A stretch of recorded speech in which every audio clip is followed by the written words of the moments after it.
नमस्कार दोस्तों, हमारे चैनल पर आप सभी का पुनः स्वागत है। ये वीडियो जो है वो कृषि, स्पेशली झूम की कृषि से संबंधित है, जो क्लास 10 के इकोनॉमिक्स के कृषि चैप्टर से संबंधित है। इस वीडियोस में हम जान पाएंगे कि झूम की खेती क्या होती है और इसे किन किन नामों से जाना जाता है, झूम की खेती किन किन राज्यों में होती है, झूम की खेती कैसे की जाती है, झूम की खेती के फ़ायदे और नुकसान पर भी हम बात करेंगे। तो इससे पहले कि हम वीडियो शुरू करें, आपसे रिक्वेस्ट है कि चैनल पर पहली बार आए हैं तो सब्सक्राइब कीजिए, वीडियो अच्छा और इन्फॉर्मेटिव लगे तो लाइक कीजिए और अपने दोस्तों में शेयर कीजिए। तो आइए जानते हैं कि झूम की कृषि क्या है, लेकिन उससे पहले हम कृषि देखते हैं। कृषि एक प्राथमिक क्रिया होती है, इसे खेती भी कहा जाता है। इसमें मिट्टी को तैयार करना, बीज बोना, पौधे की देखभाल करना, उनकी सिंचाई करना, कटाई करना, अनाज उपजाना इत्यादि जैसी गतिविधियाँ शामिल है।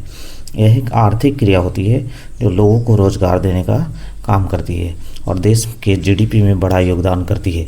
देश के अधिकतर जनसंख्या विशेष रूप से ग्रामीण क्षेत्रों में जो कृषि पर ही निर्भर है। तो चलिए शुरू करते हैं झूम की खेती। झूम की खेती इसे स्थानांतरणशील कृषि या शिफ्टिंग कल्टीवेशन के नाम से भी जाना जाता है। इसे स्लेश एंड बर्न कृषि भी कहा जाता है। यह एक आदिम प्रकार की कृषि होती है जिसमें जंगलों को काट दिया जाता है और जला दिया जाता है, फिर साफ की गई भूमि पर खेती की जाती है। जो झूम की कृषि होती है वो हर क्षेत्रों में नहीं की जाती है।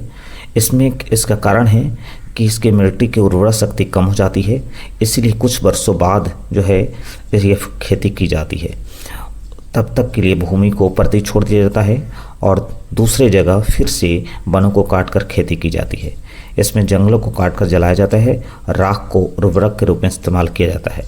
इस खेती से पारंपरिक और आदिम उपकरणों का उपयोग किया जाता है।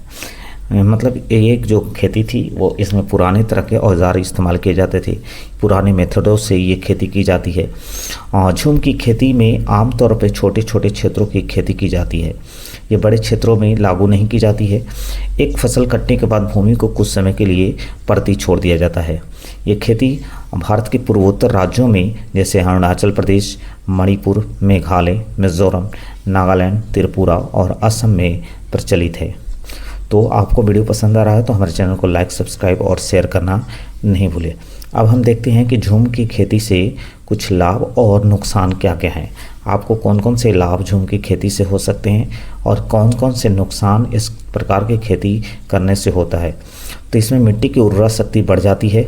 ये खेती आदिवासी समुदाय के लिए एक आजीविका का स्रोत मानी जाती है। जहाँ तक इसके नुकसान की बात की जाए कि झूम की कृषि से कई तरह के आपको नुकसान भी देखने को मिलेगा। इसका कारण है कि इसमें यह शिफ्टिंग कल्टीवेशन, इसलिए बड़े पैमाने पर वनों की कटाई की जाती है, क्योंकि वनों की कटाई करने के बाद ही उसको साफ़ किया जाता है, उसको जलाया जाता है, तब उस पर खेती की जाती है। इस प्रकार की कृषि में मिट्टी का कटाव होने लगता है। इस प्रकार की कृषि से जैव विविधता को नुकसान पहुँचता है, क्योंकि पेड़ कट जाने से जानवरों के आवास नष्ट हो जाते हैं। झूम की कृषि में उत्पादन भी कम होता है। ऐसा नहीं है कि इस प्रकार की कृषि करने से आपको उत्पादन बहुत ज़्यादा देखने को मिलता है, तो इसलिए ये काफ़ी छोटे क्षेत्रों में ही होती है। स्थानांतरण कृषि को श्रीलंका में छीना, इंडोनेशिया में लदान और ओडिशा में मिल्पा कहते हैं। अक्सर यह दावा किया जाता है कि झूम की कृषि के कारण बहुमूल्य संसाधनों को नुकसान पहुँचता है, इसलिए इस प्रकार की कृषि